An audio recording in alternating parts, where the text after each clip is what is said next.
뜨겁던 그리고 열정적이던 여름이 다 지나가고 이 가을이 시작되는 첫 주, 또 차분하고 잔잔한 기쁨이 있는 이 아침에 아름답고 조화롭고 또 천국 소망이 가득한 찬양 감사합니다. 우리가 드리는 예배와 찬양을 통해 하나님께서 영광 받으시기를 기도합니다. 오늘 말씀의 제목은 좁은 문으로 들어가기를 힘쓰라입니다. 말씀은 누가복음 13장 22절에서 35절까지입니다. 요절 말씀은 누가복음 13장 24절입니다. 다 같이 읽겠습니다. 시작. 좁은 문으로 들어가기를 힘쓰라. 내가 너희에게 이르노니 들어가기를 구하여도 못한 자가 많으니라. 아멘. 여러분은 구원을 받았습니까? 구원받았다고 확신을 가지고 있습니까? 또 구원받았다면 그 증거가 무엇입니까? 그리고 구원에 자신이 없다면 어떻게 해야 합니까? 오늘 말씀은 구원에 대하여 말씀하고 있습니다. 주님은 좁은 문으로 들어가 좁은 길을 가는 것이 구원을 얻는 길이라고 하십니다. 그런데 힘쓰라고 하신 것을 볼 때 이 좁은 문, 좁은 길이 힘든 노정임을 직관적으로 느낄 수 있습니다. 그러나 구원은 세상 어떤 것과 바꿀 수 없는 중요한 것입니다. 오늘 말씀을 통해 주님이 가르쳐 주시는 대로 잘 배워서 믿음을 지키고 좁은 문, 좁은 길, 또 생명이 있는 길, 구원을 이루는 길을 확신 있게 갈 수 있기를 기도합니다.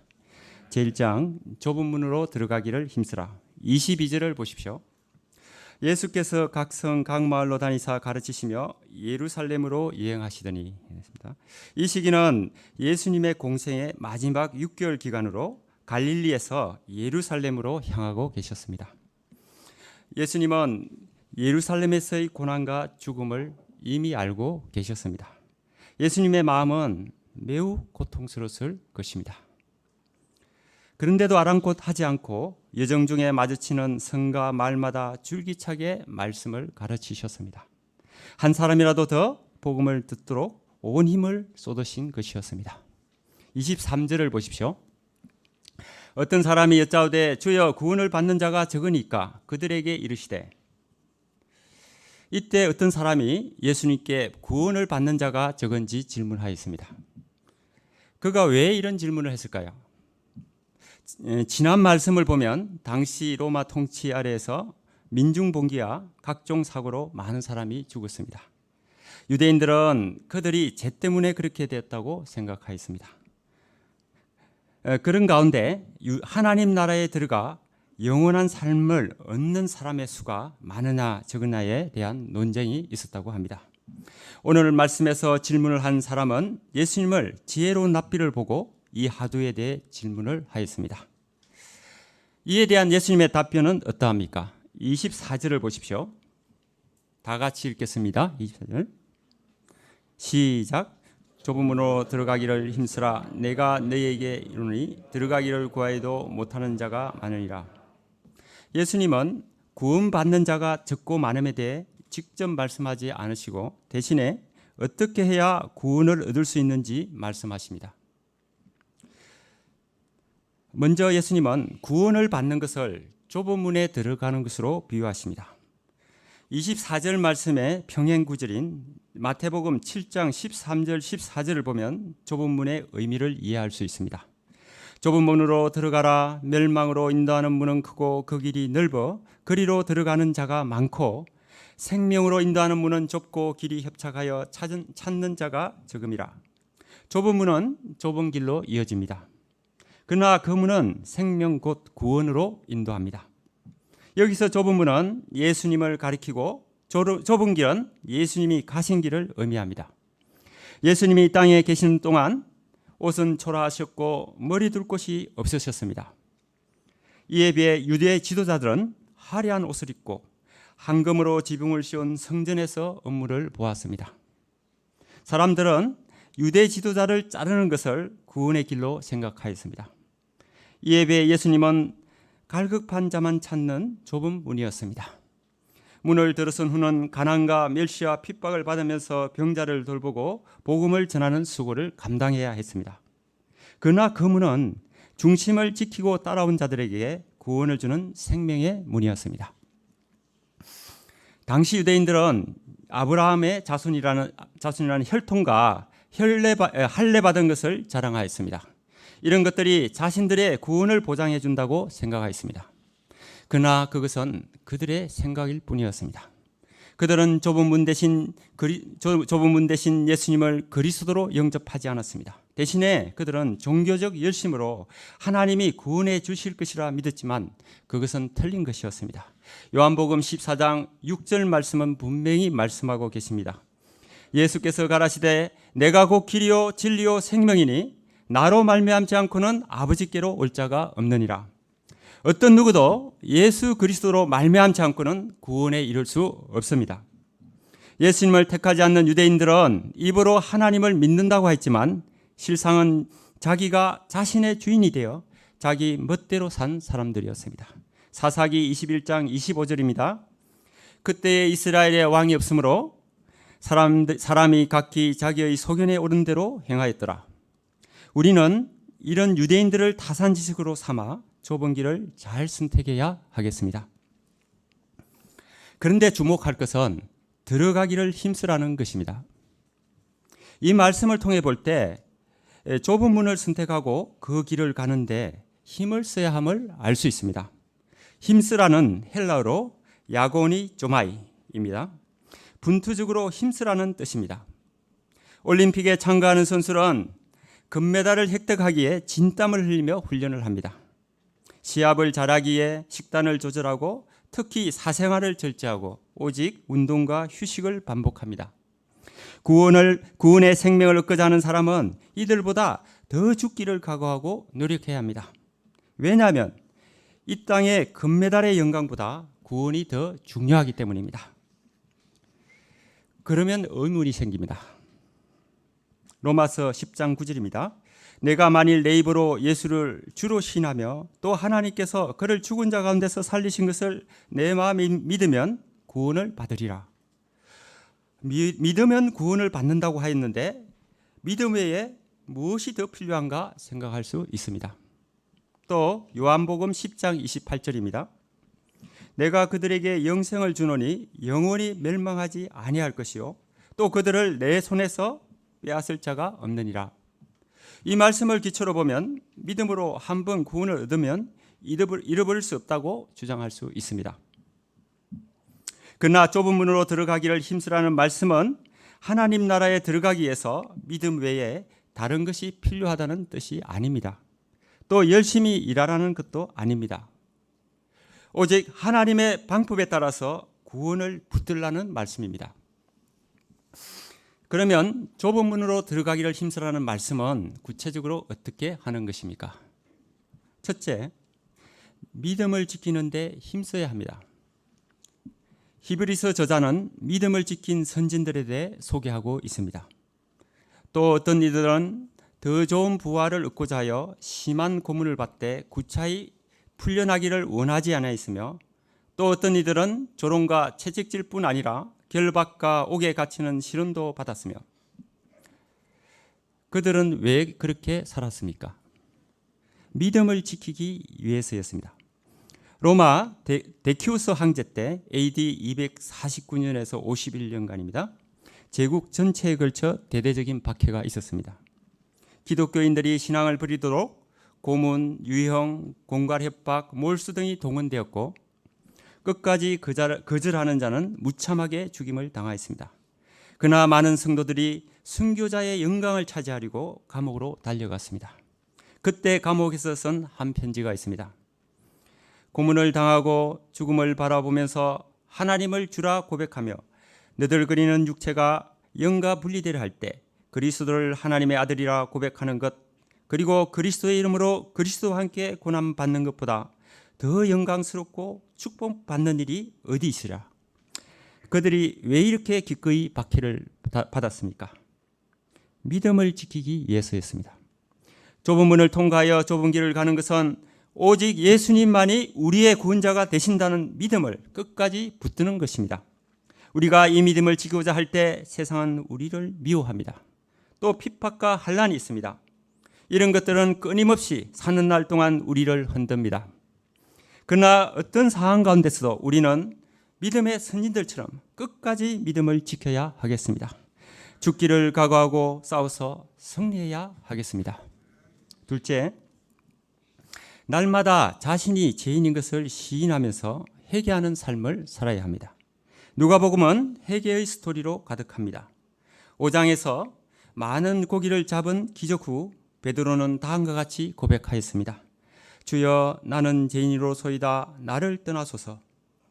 15장에 돌아온 탕자는 내가 하늘과 아버지께 죄를 지었사오니 하고 회개하였습니다.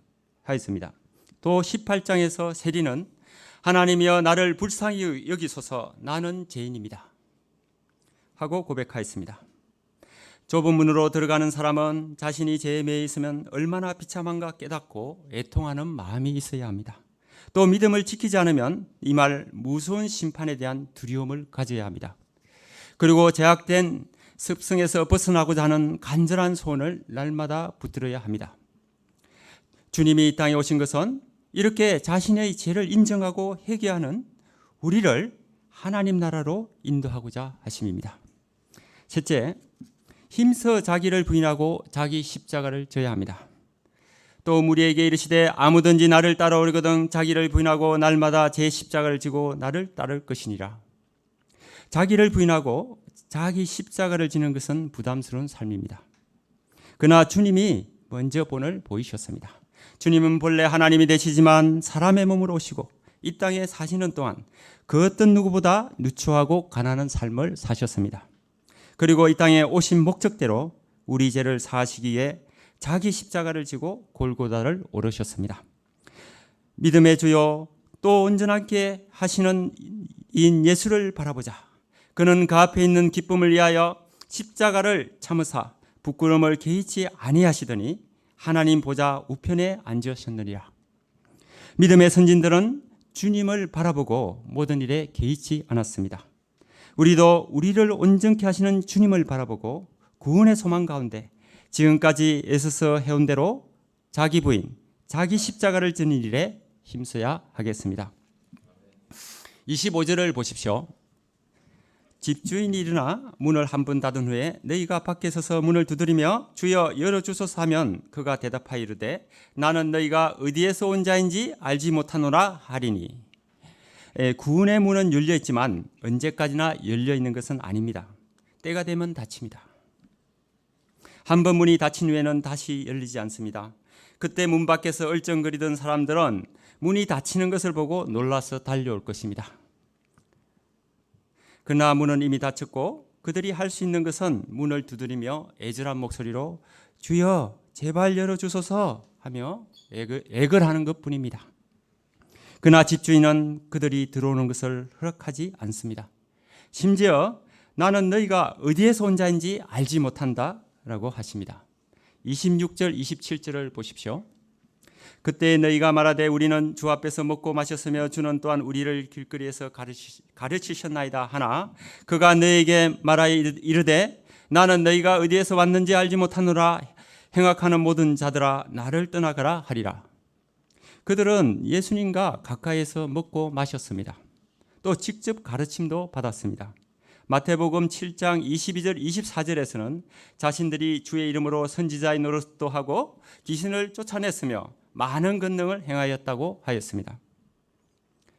이런 그들에게 예수님은 불법을 행하는 자들아 하고 무섭게 말씀을 하십니다. 그들이 예수님 앞에서 먹고 마시고 일한 것을 부인하신 것이 아니었습니다. 너희가 어디에서 온 자인지 알지 못하노라 하는 말씀은 너희 출신을 모르겠다는 것입니다. 즉 너희가 구원을 받았는지 모르겠다는 것입니다. 나와 함께 먹고 마시고 온갖 종교 예식을 행했을지 모르지만 하나님의 백성인지 모르겠다는 말씀입니다. 예수님 보실 때 너희는 구원을 받지 않는 자들이라는 말씀입니다. 그리고 예수님은 나를 떠나가라 하십니다. 한마디로 너희가 그동안 행한 것은 그저 너희가 좋아서 한 것이고 나와 아무 상관이 없는 것이 이제 떠나라는 무서운 심판의 말씀입니다. 그러면 누가 하나님 나라의 잔치에 참여합니까? 28절 29절 보십시오. 다 같이 읽겠습니다. 28절 29절 시작. 너희가 아브라함과 이삭과 야곱과 모든 선지자는 하나님의 나라에 있고 오직 너희는 밖에 떠난 것을 볼 때에 거기서 슬피며 이를 갈리라. 사람들이 동서남북으로부터 와서 하나님 나라 잔치에 참여하리니 아브라함과 이삭과 야곱과 모든 선지자들이 하나님 나라에 있습니다. 그들은 이 땅에 사는 동안 오직 하나님의 말씀만을 믿고 따랐던 사람들이었습니다. 믿음의 조상들은 하나님께서 그들에게 하늘의 별처럼 많은 후손과 가나안 땅을 기업으로 주신다고 약속하셨지만 당대에는 그 약속을 누리지 못하였습니다. 그러나 그들의 믿음은 흔들리지 않았습니다. 그리고 선지자들은 온갖 핍박 속에서도 장차 구원자로 오실 예수 그리스도를 맞이할 준비하도록 외치는 직분을 충성스럽게 감당하였습니다. 또 동서남북 각 나라에서 좁은 문을 들어가기를 힘쓴 사람들이 하나님 나라 잔치에 참여합니다. 어느 주일 저녁 미국 뉴저지주 콜드웰 거리를 2명의 젊은이가 걷고 있었습니다. 이들은 휴일을 즐기기 위해서 도박장으로 찾아가는 중이었습니다. 그런데 공교롭게도 도박장 바로 옆에 한 작은 교회가 있었습니다. 그런데 그들 중 한 명이 교회 입구 게시판에 적혀있는 설교 제목을 보았는데 거기에는 죄의 싹슨 사망이라고 적혀 있었습니다. 그때 그는 갑자기 마음속에 죄의식이 생겨 친구에게 오늘 우리 도박장에 가지 말자, 우리 교회 가자 이렇게 하였습니다. 그런데 친구는 한 번 결심했으면 가야지, 교회는 무슨 교회야, 이렇게 거절을 하였습니다. 결국 한 사람은 교회로 가고 다른 한 사람은 도박장으로 갔습니다. 그날 교회에 가서 예배를 드린 젊은이는 경건한 마음으로 설교를 듣고 이로부터 좁은 인생길을 택하였습니다. 그리고 30년 뒤 그는 미국 22대, 24대 대통령에 당선되었습니다. 그가 바로 미국 $1000 지폐에 초상화가 새겨진 그로버 클리블랜드 대통령입니다. 그가 대통령 취임식을 하기 전날 이를 게재한 신문 보도를 보고 한없이 눈물을 흘리던 한 재수가 있었는데 그는 젊은 시절 클리블랜드와 같이 방탕한 곳으로 놀러가던 바로 그 친구였습니다. 젊은 날 어떤 길을 가냐 하는 것은 이렇게 완전히 다른 길을 가게 한다는 것을 배울 수 있습니다. 30절을 보십시오. 보라, 나중된 자로서 먼저 될 자도 있고 먼저 된 자로서 나중될 자도 있느니라 하시더라. 유대인들은 가장 먼저 복음을 영접할 기회를 얻었습니다. 그러나 선민이라는 특권의식을 가지고 좁은 문으로 들어가기를 힘쓰지 않았습니다. 그들과 구원의 축복이 야만이나 무시하던 이방인에게 주어졌습니다. 이제 예수님과 가까운 관계에 있어야 할 사람은 예수님과 떨어져 있고 본래 예수님과 멀리 떨어져 있던 이방인들 가운데 많은 사람이 예수님과 매우 가까이 있게 되었습니다. 신앙 경륜이 오래되었다고 천국에 먼저 들어가는 것은 아닙니다. 모태신앙이라고 해서 구원이 보장된 것도 아닙니다. 오직 주님만이 나의 구원자심을 믿고 어떠한 어려움 속에서도 주님을 부인하지 않고 끝까지 믿음을 지키며 주님 앞에 겸손히 회개하는 사람이 천국에 들어갑니다. 이런 삶이 좁은 문으로 들어가는 것입니다. 이 길은 겸손과 순종의 길입니다. 또 많은 희생과 고난이 따르는 길입니다. 그러나 이 길은 생명의 길이요 구원의 길입니다. 우리가 일생 이 좁은 문으로 들어가 좁은 길을 가기를 바랍니다. 제2장 갈 길을 가야 하리라. 31절을 보십시오. 곧 그때에 어떤 바리새인들이 나와서 이르되 나가서 여기를 떠나소서 헤롯이 당신을 죽이고자 하나이다. 몇몇 바리새인들이 예수님께 와서 헤롯이 예수님을 죽이고자 한다고 알려주었습니다. 그들이 예수님을 피신시키려 한 것인지 아니면 예수님을 예루살렘으로 유인하려 한 것인지 분명치 않으나 헤롯이나 당시에 많은 사람들이 예수님을 배척하였습니다. 오늘 말씀의 헤롯은 갈릴리와 베레아 지역을 다스리던 헤롯 안티파스를 가리킵니다.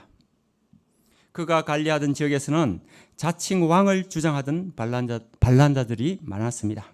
그러므로 그는 자신의 자리를 뺏길까 늘 불안에 떨었습니다.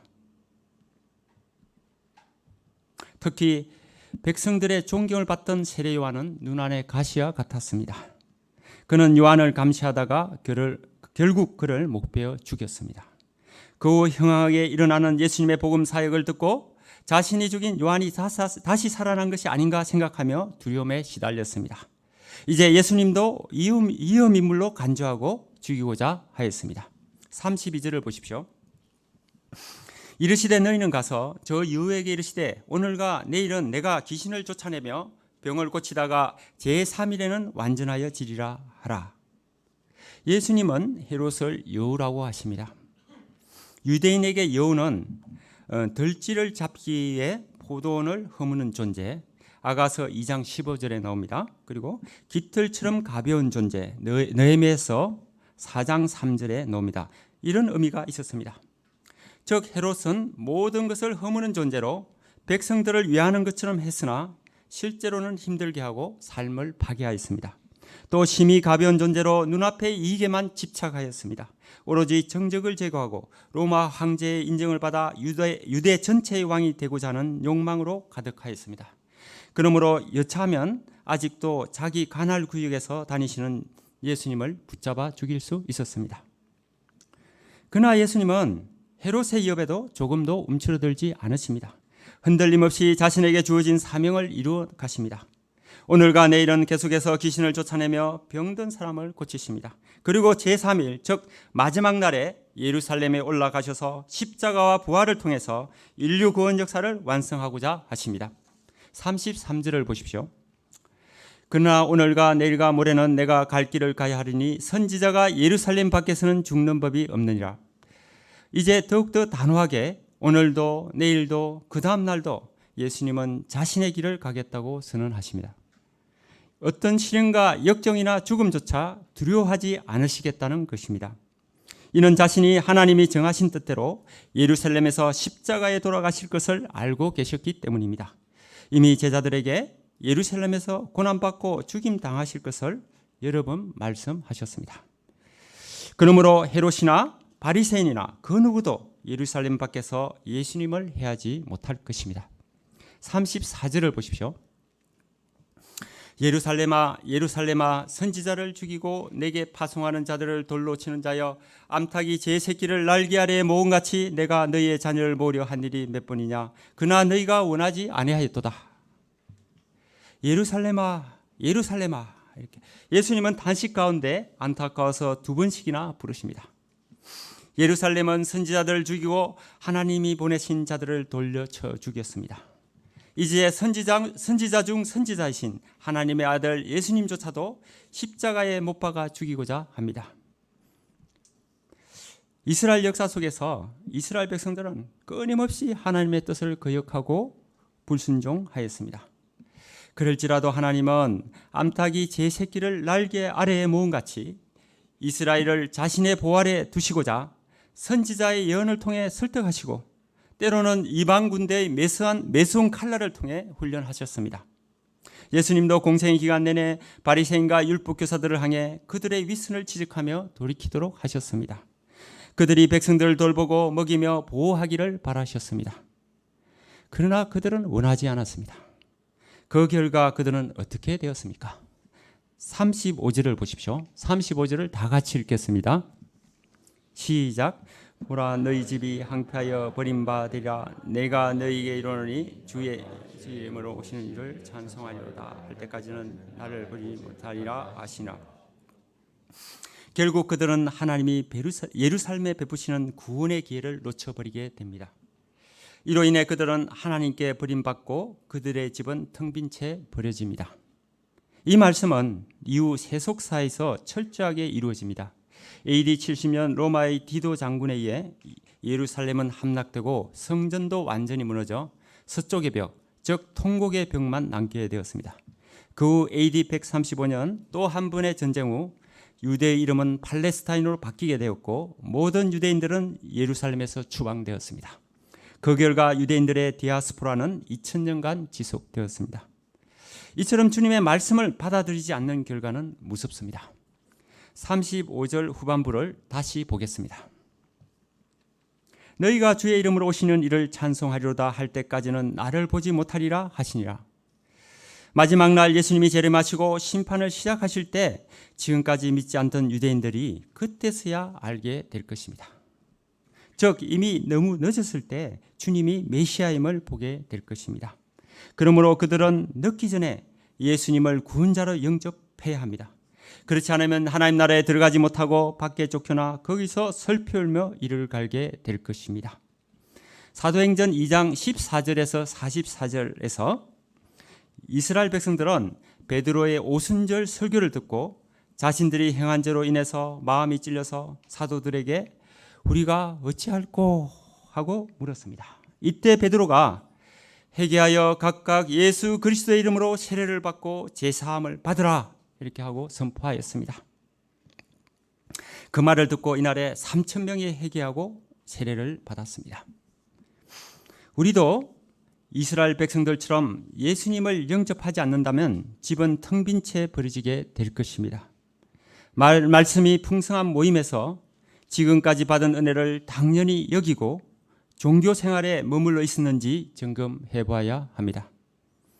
아직도 우리에게 영적 죄책감이 남아 있으면 영적으로 살아있다는 증거입니다. 심판받아야 할 우리에게 믿음을 주시고 지금껏 사건마다 함께 하시고 보호자가 되어 주셨으며 이제 구원의 길로 인도하시는 주님의 은혜에 대해 감사하고 그동안 잠시 풀어뒀던 영적 허리띠를 단단히 매야 하겠습니다. 이 세상이 어떻게 흘러갈지라도 우리 모임, 우리 각자가 예수님의 말씀에 순종하고 예수님이 가신 그 길을 쫓아가기를 기도합니다. 저는 매일 새벽 몇 년째 기도를 하고 있고 몇 달 전부터 일용할 양식 말씀을 요절 중심으로 정리하여 가족 카톡방에 올린 후에 하루 일과를 시작하였습니다. 또 그렇게 절제가 되지 않던 유튜브 보는 시간도 드디어 1시간 이내로 줄인 데 성공하였습니다. 또 매주 토요일은 오후부터 밤까지 GBS를 준비하고 섬기느라 어떤 사적인 약속도 잡지 못하였습니다. 주일 저녁은 잘 되지 않는 소감을 쓰느라 끙끙거리며 연구실에 머물러 있었습니다. 분명히 저는 저 인생 어느 때보다 많은 시간을 영적인 일에 사용하고 있었습니다. 주님은 오늘 말씀을 준비하는 저에게 너는 현재 좁은 문으로 들어가고자 힘쓰고 있느냐 물으셨습니다. 그런데 저는 자신 있게 말하기 어려웠습니다. 겉으로는 좁은 문으로 들어가는 것처럼 보이나 내면은 편치 않았습니다. 이전에 잘하지 못할 때는 저의 부족함을 알기에 늘 스트레스를 받고 애를 썼는데 요즘은 이상하게도 너무 차분하고 무덤덤하였습니다. 깝깝한 마음에 저에게 진료받으러 오신 한 목사님께 말씀드렸더니 자신도 그런 문제로 많은 고심을 하고 있는데 그것은 누가복음 10장의 율법사 같은 영적 상태라고 하셨습니다. 이 말씀을 듣고 자신에 대해 깊이 생각해 보니 나름 열심히 종교 생활만 하고 있었습니다. 마음에 사랑이 없고 판단하는 마음, 용납하지 못하는 마음으로 가득 차 있었습니다. 그리고는 교회 문을 나서기가 무섭게 자기 일에 바빴습니다. 주님은 좁은 문으로 들어가기를 힘쓰라는 말씀으로 며칠째 고민하고 있던 저에게 율법사에게 원하셨던 말씀을 주십니다. 내 마음을 다하며 목숨을 다하며 힘을 다하며 뜻을 다하여 주 너의 하나님을 사랑하고 또한 내 이웃을 내 자신과 같이 사랑하라. 저의 좁은 길은 하나님을 사랑하고 이웃을 제 몸과 같이 사랑하는 것입니다. 제가 하나님을 사랑하고 이웃을 사랑하는 것이 믿음의 실제임을 붙들고 날마다 이를 지키고자 애를 써야 하겠습니다. 조금만 방심하면 저의 내면을 차지하는 이기심, 분노, 판단하는 마음을 회개하고 오래 참음과 온유와 절제로 채워야 하겠습니다. 또 선한 사마리아인 같이 도움이 필요한 이웃을 위해 최선을 다하는 것을 저의 십자가로 붙들어야 하겠습니다. 그래야 주님이 가르쳐주신 이 좁은 문, 좁은 길을 끝까지 잘 갈 수 있기를 기도합니다. 결론입니다. 주님은 우리가 좁은 문으로 들어가도록 힘쓰도록 하십니다. 그 문은 하나님 나라로 이어지는 길의 시작입니다. 주님이 말씀하신 대로 그 가야 할 길은 협착합니다. 세상 것을 가지고 갈 수 없는 길입니다. 날마다 자기 부인해야 합니다. 그리고 자기 십자가, 사명의 십자가를 지고 가야 합니다. 그러나 우리는 이 길을 포기할 수 없습니다. 거룩한 성 새 예루살렘에서 우리 하나님 아버지가 기다리고 계시기 때문입니다. 우리가 아버지 집에 도달하면 아버지가 우리의 모든 눈물을 닦아 주실 것입니다. 이제 이 소망 가운데 지금까지 잘해온 것처럼 기도하는 삶, 양들을 위해 자신의 모든 것을 드리는 삶 계속 잘 감당하기를 바랍니다. 기도하시겠습니다. 하나님 아버지, 오늘 귀한 말씀 주셔서 감사합니다. 저희가 주신 말씀대로 좁은 문, 좁은 길을 가기를 힘쓰겠습니다. 저희를 도와주시옵소서. 예수님 이름으로 기도합니다. 아멘.